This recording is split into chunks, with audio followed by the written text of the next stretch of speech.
خوش نصیبی کی بات ہے کہ دنیا میں جہاں لوگ قوم مسلم ہی میں اغیار تو اغیار، ان سے تو کوئی بحث ہی نہیں، جو اللہ اور اس کے رسول کی محبت کا دم بھرتے ہیں، کلمہ گو ہیں، وہ ایسی پاک تاریخ، پاک مجلس یعنی عقد کی جو تاریخ ہوتی ہے، نام دیتے ہیں کہ سنت ادا کی جا رہی ہے۔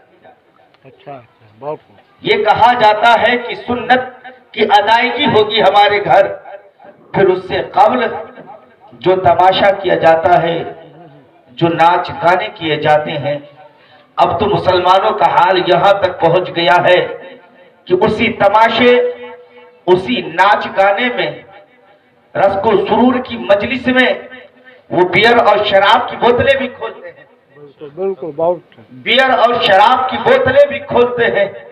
یہ بڑے افسوس اور شرم کی بات ہے کہ قوم مسلم کہاں سے کہاں پہنچ گئے۔ وہ بھول گئے کہ مجھے دنیا سے جا کے رب کی بارگاہ میں بھی کھڑا ہونا ہے، اور موت کا کوئی وقت متعین نہیں، کب موت آ جائے اور کب اپنے سکنجے میں دبوچ لے۔ ابھی چند ایام پہلے ہی، چند دنوں پہلے ہی ترکی کی سرزمین پر نہ جانے کتنے افراد لقمہ اجل بن گئے، انہیں خبر بھی نہ تھی کہ 40 سیکنڈ کے آنے والے زلزلے کا معاملہ یہ ہوگا کہ ہزاروں کی تعداد میں لوگ زمین دوز ہو جائیں گے، لوگ ملبے کے نیچے دب کے اپنی جان کو قربان کر دیں گے۔ موت کب آ جائے، کس جانب سے آ جائے، میرا رب فرماتا ہے اینما تکونوا یدرککم الموت ولو کنتم فی بروج مشیدہ، تم کہیں بھی چلے جاؤ، تم عالی شان محلوں میں چلے جاؤ، تم مضبوط قلعوں میں چھپ جاؤ، لیکن جب موت کا وقت آئے گا تو تمہیں وہاں بھی آ کے موت دبوچ لے، کیونکہ موت کا وقت اللہ نے متعین کر دیا ہے۔ تو انسان کو، خصوصاً ایمان والوں کو، موت سے ڈرنا چاہیے، موت کو یاد کر کے رب کی خشیت، رب کا خوف دل میں پیدا کرنا چاہیے۔ یہ رزق و سرور کی محفلیں جو خصوصاً بچوں کی ولادت کے بعد اور نکاح کے وقت جو رزق و سرور کی محفلیں کی جاتی ہے، اس سے اجتناب کرنا چاہیے، اس سے بچنا چاہیے۔ ہم جب ابتدا ہی سے برائیوں کے دلدل میں ڈوب جاتے ہیں تو اس برائی سے جو چیزیں جنم لے گی اس میں انقلاب کہاں سے آ سکتا ہے؟ اس میں انقلاب کہاں سے آ سکتا ہے؟ پھر ہمارا رونا یہی ہوتا ہے کہ ہمارا دماغ ٹھیک نہیں ہے، ہمارے پریوار کے افراد ٹھیک نہیں ہے۔ کیسے ہو سکتے ہیں؟ ہم نے شیاطین کے ساتھ مل کے عقد کی محفلیں کی ہے، کیسے شیاطین کا اثر وہاں ضرور ہے۔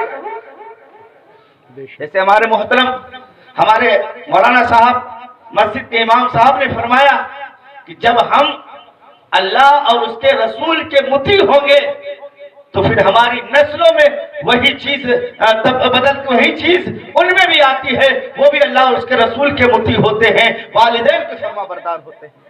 ایک بار درود پاک پڑھے، اللہم صلی علی سیدنا مولانا محمد معدن الجود والکرم وآلہ الکرام وابنہ الکریم وبارک وسلم۔ تو میں مبارکباد دوں گا مرحوم جابر صاحب کے بھائیوں اور ان کے بیٹوں کو کہ انہوں نے اس مجلس کا انعقاد کیا، ناچ گانے کو نہ کر کے اللہ اس کے رسول کے ذکر کے لیے مجلس کا انعقاد کیا۔ اور میں دعا گو ہوں رب کی بارگاہ میں کہ اللہ جل مجدہ اس مجلس کا پورا ثواب مرحوم جابر کو عطا فرما اور ان کو قبر میں کشادگی عطا فرما، رحمت و انوار کی بارش فرما۔ ایک بار اور درود پاک پڑھے، اللہم صلی علی سیدنا مولانا محمد معدن الجود والکرم وآلہ الکرام وابنہ الکریم وبارک وسلم۔